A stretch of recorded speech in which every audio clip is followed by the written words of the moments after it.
Joining us now is Lauren Williams. She is a Pistons beat writer with MLive Media Group and also covers the Detroit Tigers and the Detroit Lions. Lauren, thanks for being with us today. Thank you so much for having me. Appreciate it. So the Pistons have kicked off their season. Of course, it began a few days ago with a loss, 94-88 loss to the Chicago Bulls, an in-division rival. Pretty decent play across the board from the Pistons, even despite missing their new young star, #1 overall pick, Cade Cunningham, out with an injury, and we'll talk about that more. But from what we've seen so far from the Pistons, how different is this team this year in terms of their performance? And it's tough to say after one game versus where they were at the end of last season. You know, I think this Pistons team is a little bit similar to the team that they had last year. They didn't have a lot of turnover in the roster, which was a very important thing for Troy Weaver coming out of last season. He wanted to double down on the restoration and, you know, that development he thought needed to take place in-house versus going out and getting some new free agents. I mean, they added just 2 last year, and they put a lot of focus on re-signing a lot of the restricted free agents that they had in Hamidou Diallo, Frank Jackson, and Saben Lee. So the fact that they have a lot of carryover from the season before means that we're going to get a team that has a lot of intensity, that's going to fight every night. You know, that's something that's important to Dwayne Casey and Troy Weaver, is building a competitive culture that's going to compete night in and night out. And both of those guys, Dwayne Casey and Troy Weaver, they've been part of this kind of a rebuild, or this sort of a rebuild in the past. Dwayne Casey with the rebuild of the Toronto Raptors, who eventually, after he was dismissed from that job, did go on to win an NBA championship. And then Troy Weaver, who was played a key role in the front office under Sam Presti in Oklahoma City. They've done this gradual rebuild, really investing in these young guys, knowing that the teams are not going to be very good on paper, but are going to develop really quickly, and then you're going to have eventually that boom when those guys do hit their stride and you bring additional people in. Really investing in the youth of this team, like you mentioned, many of those restricted free agents that they brought back, guys like Saben Lee, guys like Hamidou Diallo, also some of the veteran guys that are still pretty young, like Josh Jackson, who so far has had a pretty good showing between the preseason and the regular season. One area of concern, however, for a lot of the fan base, and we hear it from a lot of the pundits as well, is the play of Killian Hayes. He's in his second season. He's only played at this point in his career 27 games, but his jump shot and his ball movement has been a little bit of an issue so far. In terms of the front office of the Pistons, being that they have shipped off some of their other younger guys who were still in the infancy of their career, guys particularly like Sekou Doumbouya, where is that front office at in terms of what they think about this young player in Killian Hayes, especially now when you have a ball-dominant point guard, combo guard really, in Cade Cunningham coming in? I think with Killian, you know, he has a lot of support inside that organization because they want the best for him. You know, they took him 7th overall last season, so they're not going to give up on him just yet. And one of the things with Dwayne Casey is he is stressing how much patience we need to have with the development of Killian Hayes. As you mentioned, he's only played 27 games so far in his young career, and the fact that last season he was unable to kind of string together enough games to kind of get that momentum, play through the mistakes that a lot of young rookies get a chance to do. I think that's a big deal. He's still trying to figure things out, and with a lot of young point guards, it's not going to happen overnight.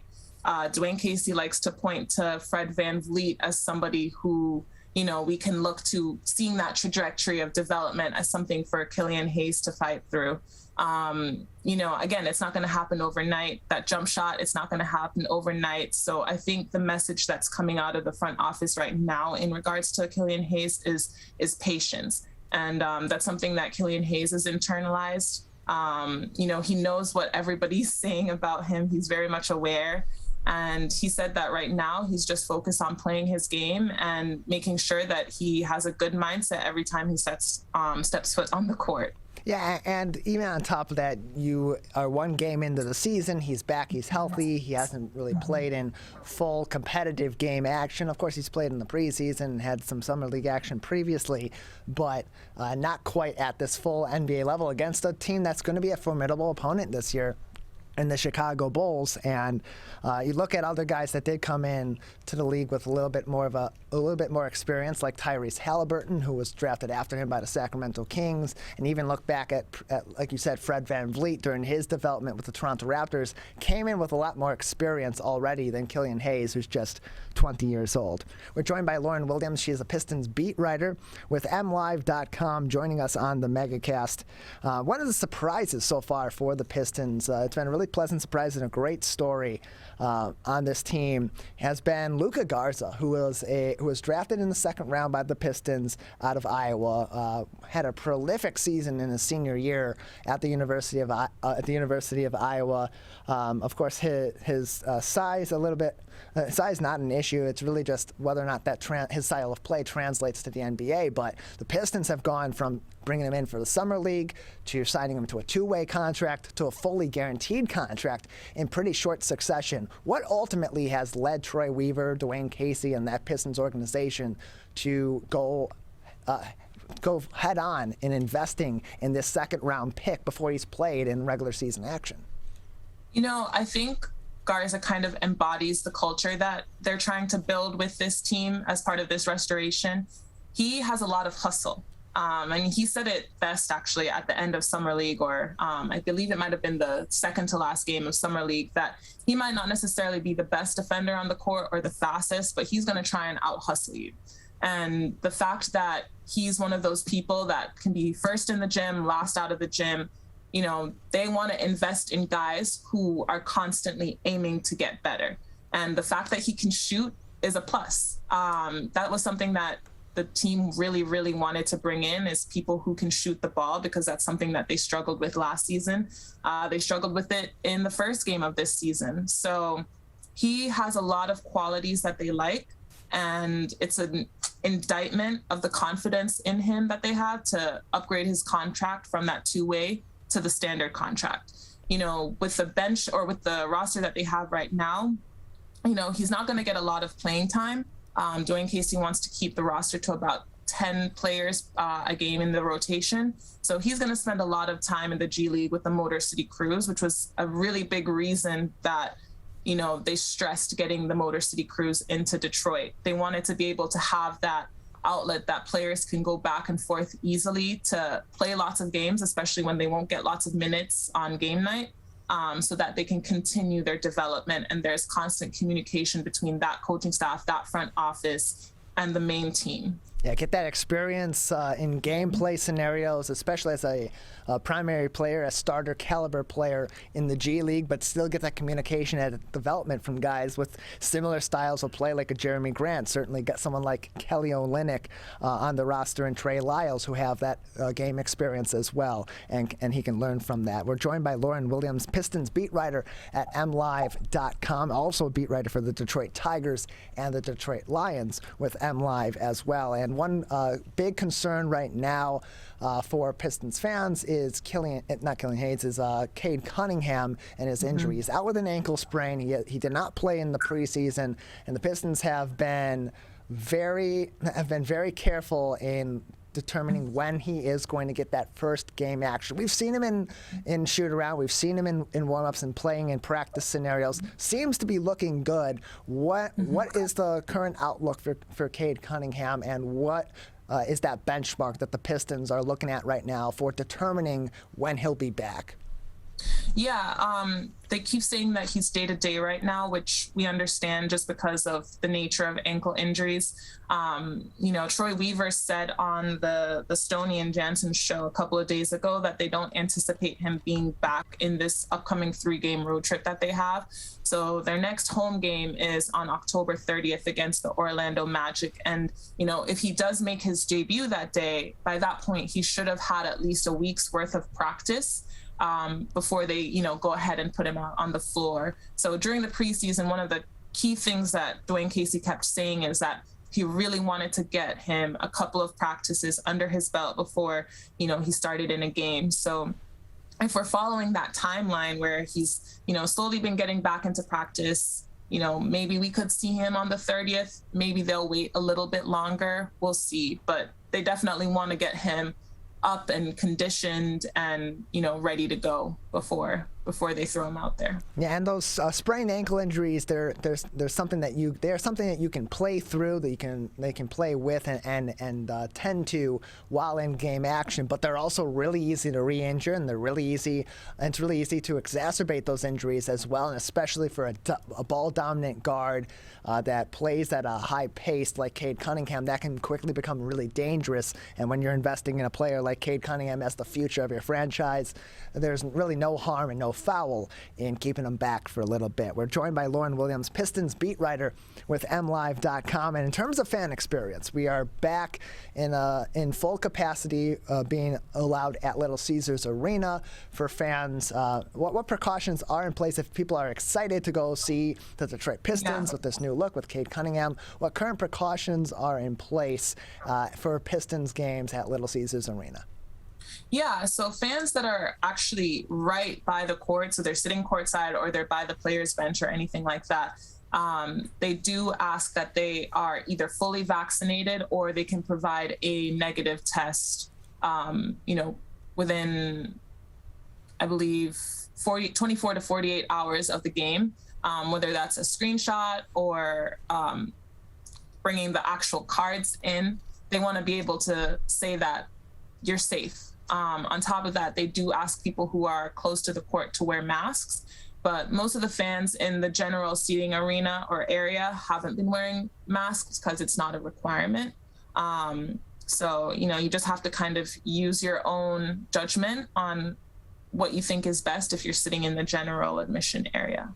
We're joined by Lauren Williams, Pistons beat writer at MLive.com. And also on the fan experience front, there's been a lot of changes at Little Caesars Arena for Pistons games in particular coming up this year. Of course, they redesigned their court floor. They have, of course, a somewhat new look team, but a lot of similar guys that are back, but also other really interesting elements that they've added to the fan experience. What are some of those, and what went into the decision to enhance some of those fan experiences coming into this season, especially with it still being very much a rebuild situation here in Detroit?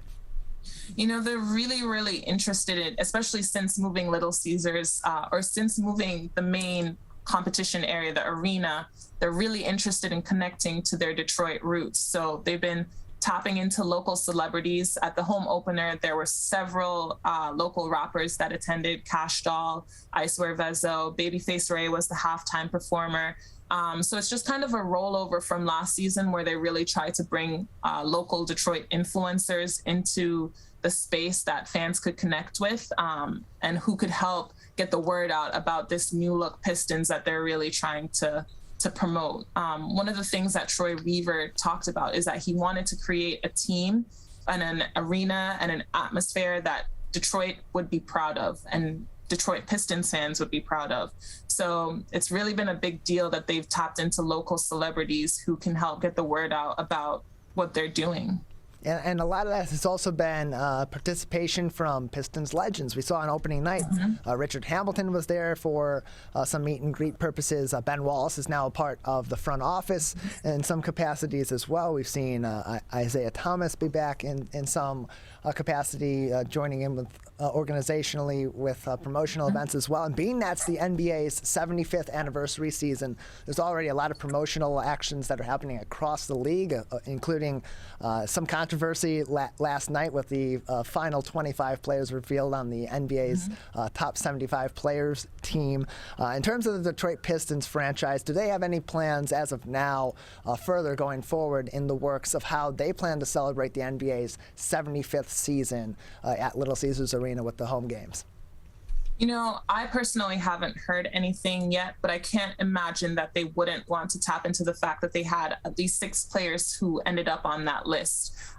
We saw that they had Dave Bang. We saw that they had Isaiah Thomas. We saw that they had, Allen Iverson, who I know was only on the team for, 54 games. That counts. The fact it still counts, exactly. But the fact that the Pistons organization, this franchise, has left such a lasting mark on the NBA, they're going to want to tap into those roots, the past. And that's something that's been very important to Troy Weaver when he's been constructing this roster, is to make sure that he's getting elements of what the past championship teams have done and putting it into the modern day NBA. So we've heard the jokes about how much he likes centers and big men and everything like that. We've heard how much he liked the physicality of the bad boys. So I definitely don't see how they wouldn't want to try and, put those influences in the fan experience for this season and moving forward. We're joined by Lauren Williams, Pistons beat writer with MLive.com. You can read all of her articles by going to MLive.com/Pistons, where you can read her articles after the games of other stories that pop up throughout the season for the Pistons and more. Again, MLive.com/Pistons. And Lauren, previously you had worked for the New England Patriots as an editorial coordinator.